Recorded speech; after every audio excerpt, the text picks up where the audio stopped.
Guys দেখো কি পরিমাণে বৃষ্টি হচ্ছে, এই যে আমাদের এখান থেকে মানে একবারে অন্ধকার হয়ে গিয়েছে, বিদ্যুৎ চমকাচ্ছে কিন্তু। তো গাইস জল দেখো কি পরিমাণে জল হচ্ছে, রাস্তা দিয়ে আসছে, মানে আমাদের দুয়ারটা একবারে কিন্তু ভরে গিয়েছে।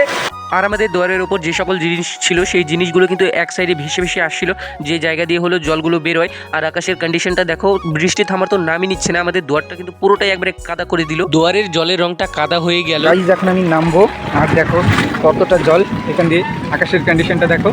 তো আমাদের দুয়ারের ভিতরে কিন্তু অনেকটাই জল, কি বলবো, এখন আমি যাবো রাস্তার ওইখানে, চলে যাওয়া যাক। আকাশে দেখো অবস্থাটা কেমন। ছাদের উপরে উঠে নিয়ে যে সকল জল বেরোনোর রাস্তাগুলো ছিল সেগুলো পাতা দিয়ে কিন্তু আটকে গিয়েছিল, তো আমি সেগুলো পরিষ্কার করলাম। দেখো এখানে খুলে দিলাম, আর আওয়াজটা কি পরিমাণের দেখো। বন্ধুরা দেখো এই যে কতটা জল হয়েছে, আর বৃষ্টিটা কিন্তু অনেকটাই বৃষ্টি হয়েছে, আর আকাশের অবস্থাটা দেখো এখনও কিন্তু মেঘমেঘ রয়েছে। তো আমি ছাদের উপরে উঠেছি, আর রিমঝিম করে বৃষ্টি এখনও হচ্ছে, তার জন্য দেখো আমার মানে গোটা শরীরটাই মোটামুটি ভিজে গিয়েছে, একটু পর স্নান করবো। আর আজকে অনেকটাই বৃষ্টি হলো, তো মিনি ব্লগটা এরকমই ছিল। Tata, bye bye.